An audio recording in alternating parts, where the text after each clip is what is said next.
کوئی قدم اٹھائیں تو صحیح، کوئی بات کریں تو صحیح۔ اور یار پانی جتنا مرضی بھی میلا کچیلا ہو جائے، آگ بجھانے کے کام تو آتا ہے کہ نہیں؟ تو اثر تو چیزوں میں ہوتا ہے۔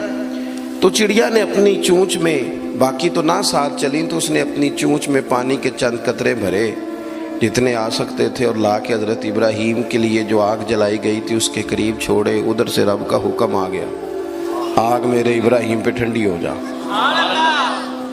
تو وہ چڑیا، وہ آگ ٹھنڈی ہو گئی، خدا کے حکم سے سلامتی والی ہو گئی۔ تو جا کے باقی چڑیوں سے کہنے لگی، دیکھا نا تمہیں کہتی تھی نا چلو، وہ قطرہ تو ایک ہی تھا پر حکم تو رب کا ہی آنا تھا نا، تمہیں کہا تھا نا چلو، اگر تم میرے ساتھ چلتی تو ہو سکتا ہے سیلاب بھی آ جاتا اور حضرت ابراہیم کے سارے دشمنوں کو بہا کے بھی لے جاتا۔ ایک تو سب سے پہلے اپنی اہمیت کو سمجھیں، آپ محسوس کریں کہ ہم مسلمان ہیں۔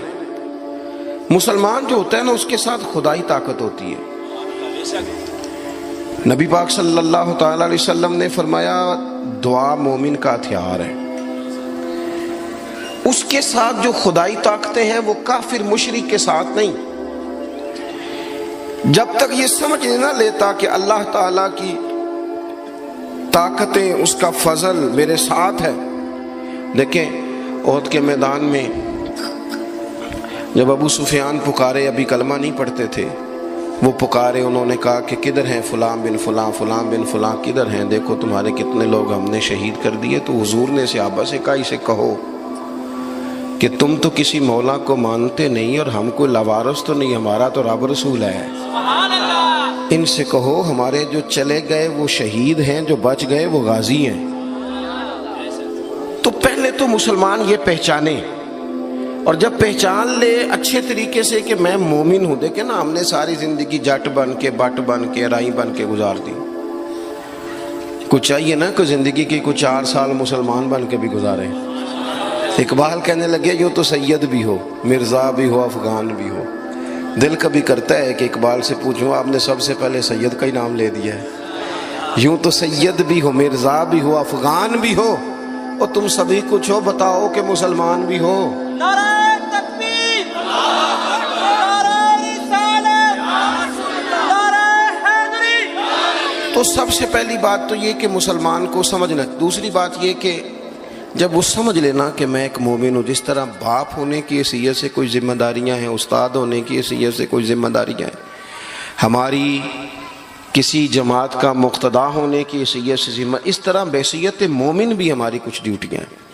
اللہ تعالیٰ نے قرآن مجید میں فرمایا، والعصر، محبوب آپ کے زمانہ پاک کی قسم ہو، ان الانسان لفی خسر، بے شک انسان نقصان میں، خسارے میں، سب انسان نقصان میں، الا الذین، سوائے ان لوگوں کے، آمنوا وعملوا الصالحات، جو ایمان لائے اور پھر نیک اعمال بھی کیے۔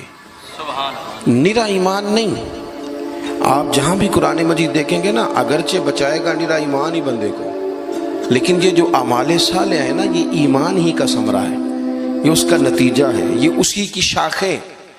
بندہ مسلمان ہو تو اس کے کام بھی تو مسلمانوں والے ہو نا، مومن ہو تو اس کا رویہ بھی مومنوں والا ہو۔ ایسا تو نہیں ہے نا کہ آپ زبردستی منوائیں گے اور کوئی کام نہ کرے وہ مومنوں والا، لیکن وہ کہے کہ میں تمہیں منوا کے چھوڑوں گا۔ فرمایا ایک تو ایمان لائے، اور مضبوط ایمان، تگڑا ایمان، اور پھر وہ اعمال صالحہ کرے، اس کے کردار سے، گفتار سے، اٹھنے سے، بولنے سے، بات کرنے سے، لین دین کرنے سے، معاملات کرنے سے، تجارت کرنے سے، اسلام چھلکے، اس کا لب و لہجہ مسلمان ہو۔ اقبال کہنے لگے، خرد نے کہہ بھی دیا لا الہ الا اللہ تو کیا حاصل، دل و نگاہ اگر مسلمان نہیں تو پھر کچھ بھی نہیں۔ یعنی اس کے اعمال بھی ہوں اسی طرح کے، اس کا رویہ بھی ہو مسلمانوں جیسا۔ حضرت باعزید بستامی کا زمانہ تھا، تو ایک مسلمان ایک یہودی کا دوست تھا، کٹھے اٹھتے بیٹھتے تھے، گپ شپ ہوتی تھی، آنا جانا تھا۔ تو وہ مسلمان اس یہودی سے کہنے لگا، تیرا میرا یارانہ بڑا پرانا ہے، تو مسلمان کیوں نہیں ہو جاتا؟ تو اس کا دوست تھا، بے تکلف تھا، سجن تھا، وہ کہنے لگا، یار میں نے دیکھے ہیں 2 اسلام، ایک اسلام وہ ہے جس پہ تو عمل کرتا ہے، اور ایک وہ ہے جس پہ حضرت باعزید بستامی عمل کرتے ہیں۔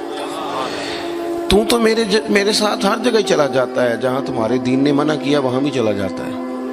تو ایک تو ہے تیرے والا اسلام، جس طرح کی بولی میری اسی طرح کی تیری، جس طرح کا آنا بہنا اٹھنا بیٹھنا کھانا پینا میرا اسی طرح کا تیرا۔ تو اگر تم کہہ رہا ہے تیرے والا اسلام قبول کروں تو اس میں تو صرف ایک کلمے کا فرق ہے معاذ اللہ، باقی تو سب وہی ہے۔ اور ایک اسلام ہے حضرت بایزید کا، بولے تو سچ بولے، کھائیں تو طیب کھائیں، دعوت دیں تو خیر کی دیں، بات کریں تو بھلائی کی کریں۔ اگر اسلام وہ ہے جس پہ حضرت بایزید عمل کرتے ہیں تو پھر تو ان سے کہے مجھے دین کی دعوت دیں، ان والا اسلام میں قبول کرنے کو تیار ہوں۔ جب تک ہمارے مزاجوں میں ہم نہ زبردستی، جب آپ ناراض نہ ہونا، بعض دینی لوگ اسلام کو لبادے کا نام ہے، داڑھی رکھ لی پگڑی باندھ لی تو بس اسلام مکمل ہو گیا، جبر کریں گے، بعض دفعہ اس طرح کا لہجہ اختیار کریں گے کہ لوگ پریشان ہو جائیں۔ اور بھئی اسلام فقط ظاہری حلیے کا نام نہیں، آپ کو پتہ ہے عقیدہ اور نظریہ تو بات ہی ساری باطن کی ہے، آپ کے اندر دین کتنا ہے، آپ سچ کتنا بولتے ہیں، دیانتدار کتنے ہیں، حلال حرام کا فرق کتنا کرتے ہیں، اس سے آپ کے اسلام کا پتہ چلے گا۔ اس سے پتہ چلے گا کہ آپ کس قدر زیادہ مسلمان ہیں۔ صرف حلیے کا نام اسلام نہیں، میری بات کو یاد رکھیں۔ تو اللہ فرماتے ہیں کہ ایمان لاؤ، پھر ایمانداروں جیسے کام بھی کرو، اور پھر یہ نہیں کہ جس طرح کی ہوا ہو تم بھی ادھر کے ہو جاؤ۔ وَتَوَاصَوْا بِالْحَقِّ،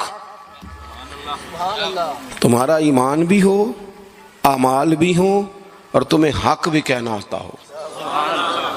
ہمارے ہاں لوگوں کا حق کہنا آتا ہے پر غریبوں کے بیچ۔ میں جی ہمیشہ سچ بولنا کدے نال؟ ماڑے بندے نال۔ میری گل کھری کرنا بھی، تو کھری گل ڈی ایس پی دے منہ تے کری جا کے، تیرا پتہ لگے یہ جڑی تو کھری گل کرنا ہے نا۔ دیکھو نا جی، آپ سارے لوگ مجھ سے پیار کرنے والے ہیں، میں جو مرضی کہوں آپ نے کہنا ہے ماشاءاللہ، محبت سے ہیں نا آپ۔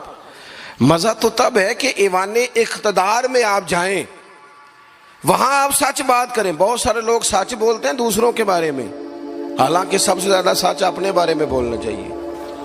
لوگوں کے عیب چھپانے کا حکم ہے وہ دنیا بیان کرتی ہے، اور اپنے لیے استغفار کا معاملہ ہے وہاں لوگ دعویٰ نیکی کر جاتے ہیں۔ حق بات کی جائے، حق، اور یہ بات یاد رکھ لیں، جب آپ حق کے دائی ہیں پھر آپ کہیں میں سکون تلاش کروں، رات کو آرام سے سوؤں، دن کو موج سے کھاؤں، یہ ہو نہیں سکتا۔ حق کا رستہ بہرحال اس میں سپیڈ بریکر بھی آتے ہیں، اس میں کانٹے بھی آتے ہیں، اس میں تکلیفیں بھی۔